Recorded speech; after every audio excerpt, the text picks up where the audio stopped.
సంకటహర చతుర్థి గణపతి అత్యంత ప్రీతిపాత్రమైన తిథులలో ప్రధానమైన తిథి చవితి తిథి.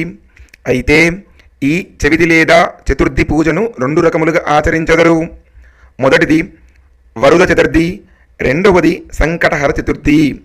అమావాస్య తర్వాత వచ్చే చతుర్థి రోజున చేసే వ్రతంను వరుద చతుర్థి అని, పౌర్ణమి తర్వాత వచ్చే చతుర్థి రోజున చేసే వ్రతంను సంకటహర చతుర్థి లేదా సంకటహర చతుర్థి వ్రతం అంటారు.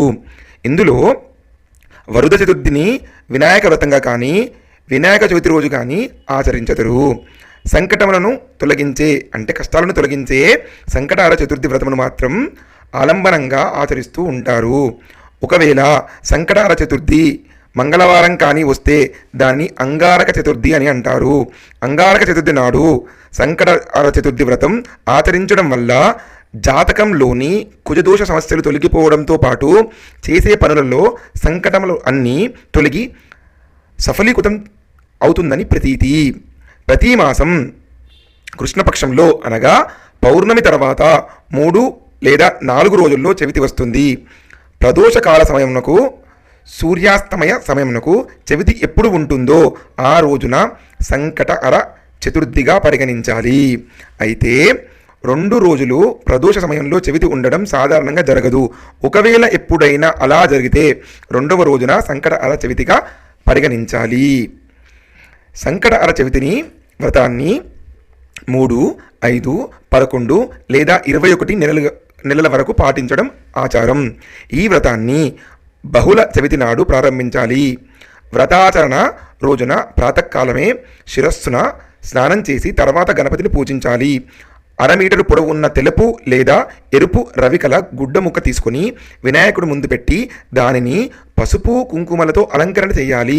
మనస్సులోని కోరికను తలుచుకుని 3 గుప్పిళ్ళ బియ్యాన్ని గుడ్డలో వేసి తర్వాత తమలపాకులో 2 ఎండు ఖర్జూరములు 2 వక్కలు దక్షిణ పెట్టి మనసులో ఉన్న కోరికను మరొకసారి తలుచుకొని మూట కట్టాలి.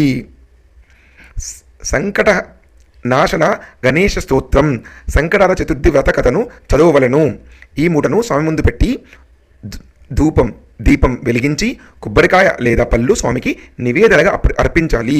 తదుపరి గణపతి దేవాలయానికి వెళ్ళి 3 లేక 11 లేక 21 ప్రదక్షిణాలు చేయాలి. శక్తానుసారముగా గరిక పూజను కానీ గణపతి హోమమును కానీ చేసుకునవచ్చును. సూర్యాస్తమయం వరకు పూజ చేసుకుని వినాయకుడిని కడపరాదు. సూర్యుడు అస్తమించిన తర్వాత స్నానం చేసి దీపం వెలిగించి తిరిగి వినాయకునికి లఘువుగా అంటే చిన్న పూజ చేయవలెను.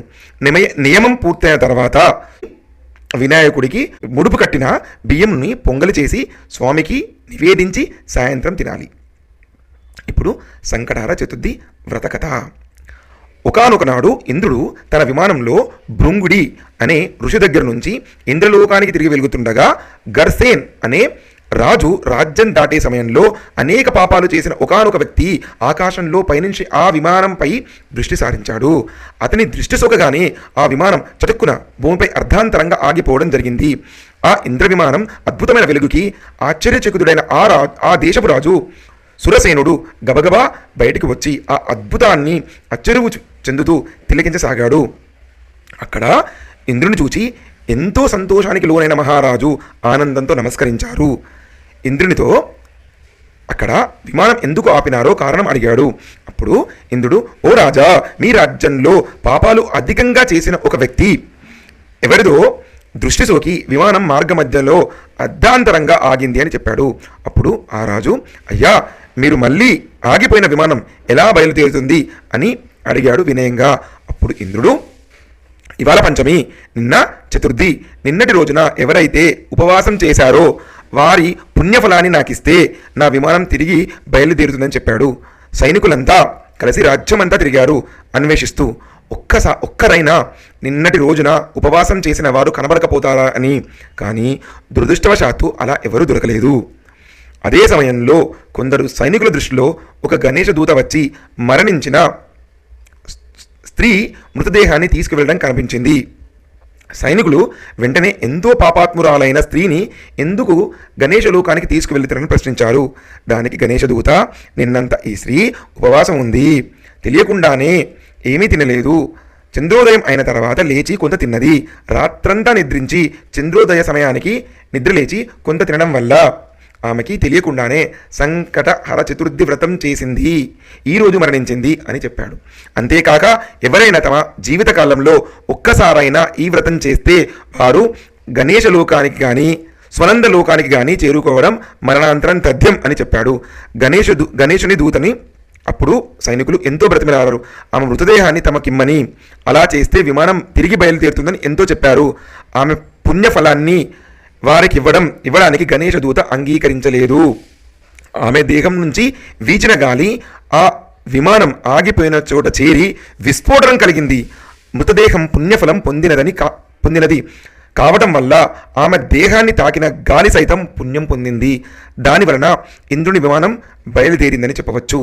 ఈ కథ సంకటహర చతుర్థి ప్రాముఖ్యత, ఆధ్యాత్మికత విలువలతో పాటు సంకటహర చతుర్థి ఉపవాసం మొదలైన విశేషాలు తెలుపుతున్నది.